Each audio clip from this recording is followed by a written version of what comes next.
Let's take a look at all of the shoujo manga that are included in the most recent edition of Dessert Manga Magazine. The Dessert Manga Magazine is a shoujo romance manga magazine that is published every month on the 24th.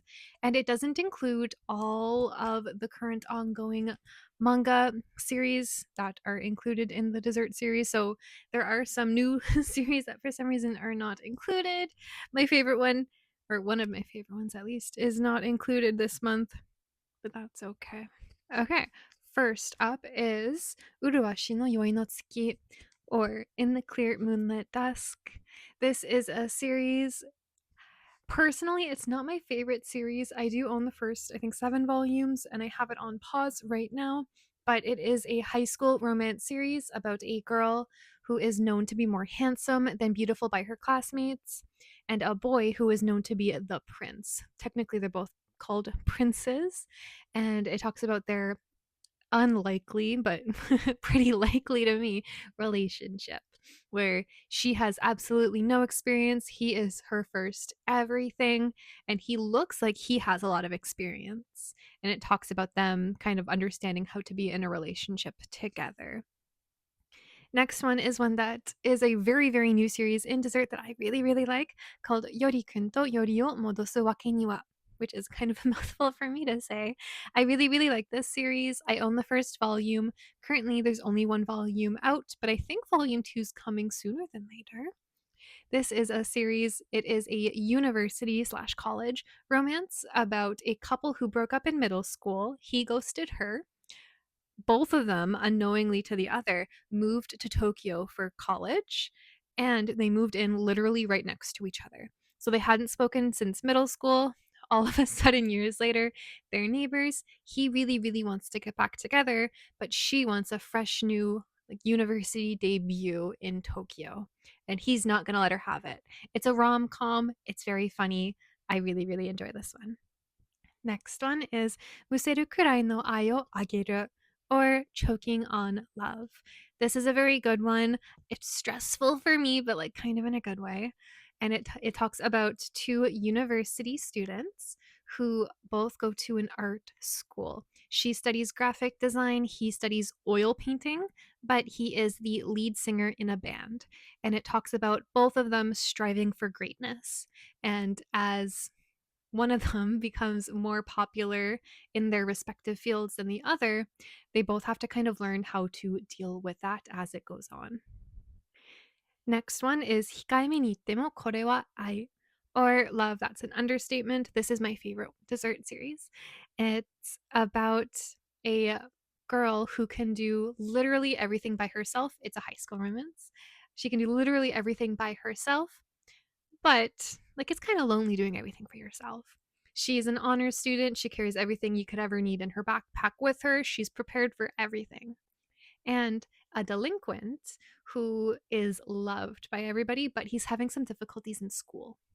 And the two of them meet one chance day, and eventually she agrees to tutor him. And it kind of like he fell first, and it's such a sweet trope. And so she tutors him and his little group of friends, and he kind of helps her understand it's okay to rely on people. That's okay. Next one included is Amelia no Koukiteki romance. This is a very new one. I haven't been able to get my hands on volume 1, though I really, really want it, but I have read samples here and there. This is a high school romance series about a girl who secretly writes web novels about romance. But because she's never really experienced romance herself, it's kind of hard to write about things you've never experienced. And she one day meets a very popular male classmate who finds out her secret and offers to help her learn about romance so that she can write better web novels. And she takes him up on it. Next one included is Isso Anata ga Todome o Sashite. This one is the most stressful dessert series for me. This one will be getting in English, but it doesn't have an English yet. And this is a university romance about a very flashy girl who, despite her looks, only wants a serious relationship, and a boy who she ends up falling like really, really hard for, who looks serious, but in actuality only wants casual relationships. And they're both kind of he's like leaving her on a string. He sucks. And she is trying to push the idea like it's okay, like you can date me, it's okay, you can become serious. She's trying to push that on him, and he's letting her think that like she's doing a good job of convincing him to date her when in reality he has no plans on dating her. He sucks. But she also kind of sucks for pushing that on him. It's stressful. Next one is Okuremashite Seishun. This is probably one of the fluffiest ones in dessert, and it's coming to an end, unfortunately.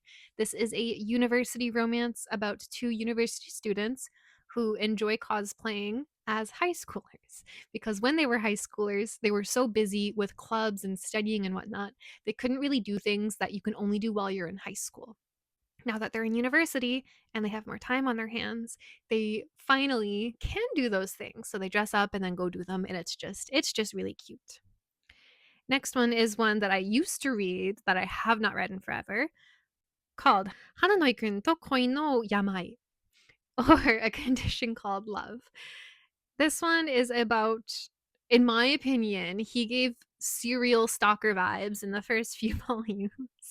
But it's a high school romance about a boy looking for his soulmate, finding the girl he finds to be his soulmate. And it talks about their relationship. It's a very, very sweet, innocent story, at least at the beginning. Like he just loves her so much right from the beginning that I thought he was a stalker. Like he was so into her. Like he did everything for her. I thought it was a little bit weird, but it turns out he's just really really into her, and it's cute. I do like it. Just I was suspicious of it at first. Next one is one that I actually am not a fan of, called Utsumi-kun no Koi no Uta. This is a high school romance about two kind of loners at school.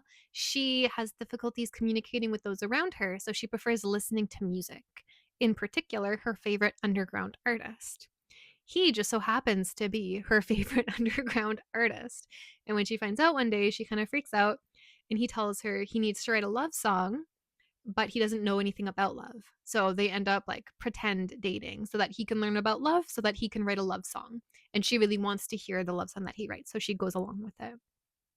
And there's nothing bad about it. It's a very very slow series for me. I find that is the slowest dessert series that I've read personally, and I like my stuff a little bit faster. Next one is another very fluffy one called Watashi no koi no Hajimekata. This one I'm also pretty sure is ending soon. This one is one of the very fluffy ones. It's so cute. It talks about a girl who just loves love. It's a high school romance. She loves love, loves helping other people fall in love, loves watching reality, like love TV, or like those like dramas that are kind of corny, but she loves them so much. And she's known as the walking like matching app because everybody goes to her for relationship advice, and she does literally everything she can to help people like start dating, and it's really cute. And one of the boys that watches her help other people ends up falling for her because she loves love so much. Like it's so cute to watch her be so happy when other people fall in love. He falls for her, and the two of them end up dating.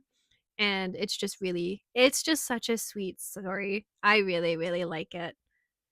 And the last one is one that is brand new to me. I know nothing about it, called Koyo suru nara Kyoushitsu de, or like if you're going to love, do it in the classroom, is like a rough English translation. This one, obviously, it's a high school romance, and from what I've seen, it follows multiple couples as they have romance in the classroom. But I do not know anything about this. I literally, when I was looking up what was in this month's dessert manga magazine, I saw it and I was like, oh, like what is that? Like I have no idea. I will look into it because I do like knowing what they publish, because that's the only one I've never ever seen before. Confused. And the one series that I really really love, it's my, out of all of their new releases, it's my favorite, and I'm surprised it's not here, is Oshiete Shitsuji-kun. Where is it? I haven't been able to get my hands on volume 1, and I'm really bummed about it. So I'm kind of confused as to why it's not in this magazine. And so this is everything that's being published in the dessert manga magazine. If you are Canadian like me, you probably will not be able to get your hands on the physical of this all that easily. I don't know why. There are so many different avenues to go about getting the digitals. You can do the Kindle version just from Amazon. You can just choose which ones you want and buy them instantly. There's also Palsy. There's quite a few online options, but buying the physicals, it's so difficult. There is also the option through Comic Days where you can get a subscription to several manga magazines for pretty cheap. I don't do that. I don't really read the magazines. I like reading the physicals, but I may start reading the magazines because I like to know about the newest of the new manga releases. And yeah, that's everything that's being published in the newest dessert manga magazine.